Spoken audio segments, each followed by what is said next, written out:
Pleasure to welcome to the show Joe Mixon after Cincinnati gets a victory on Thursday Night Football. And Joe, when the season starts the way it did, right, you're 0-2, and it's a long season, but that's not the start you guys had in mind. Now you win a couple, you get that long break, and you go to Baltimore next week. How different does the world look for your team after getting right these last 2 weeks?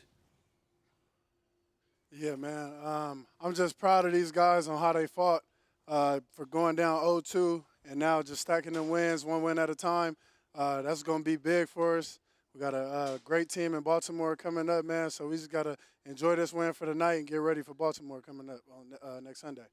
Joe, when you take the leap forward that you guys did last year, right? It's giant wins and get to the biggest stage in the sport. Yeah. And then you come back the next year. What's the biggest challenge in trying to refocus as if none of that happened?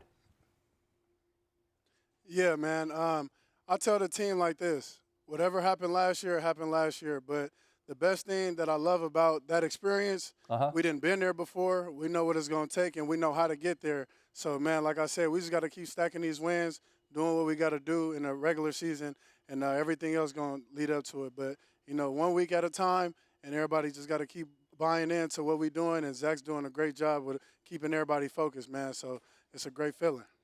My guy Damian Woody's here with me every Thursday night to break down the tape of the game, and he's got a lot of love for the defensive side of the ball and what your guys did tonight against Miami and in these last couple of weeks.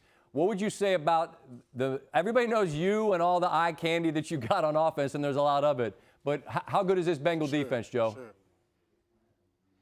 Man, our Bengals defense ain't nothing to be reckoned with, man.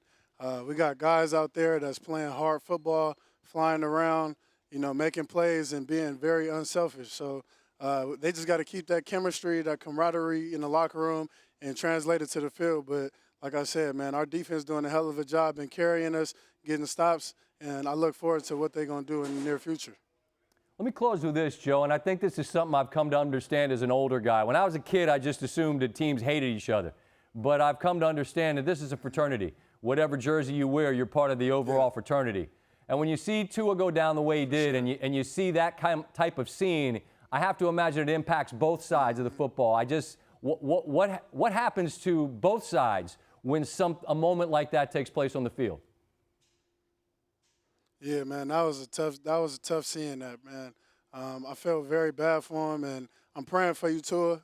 So is our team, and I'm sure your team as well. But when injuries happen like that, that's the worst thing in football to happen. But we just got to come around each other, pray on it, and make sure that he felt our presence, man. So, like I said, Tua, we praying for you. Beautifully said, Joe. Congratulations on the victory. Enjoy some time off and some rest, and I appreciate you visiting with me tonight on the show, okay? Yes, sir. Appreciate you for having me, man. Like I said, big fan. Thanks for watching ESPN on YouTube. For live streaming sports and premium content, subscribe to ESPN+.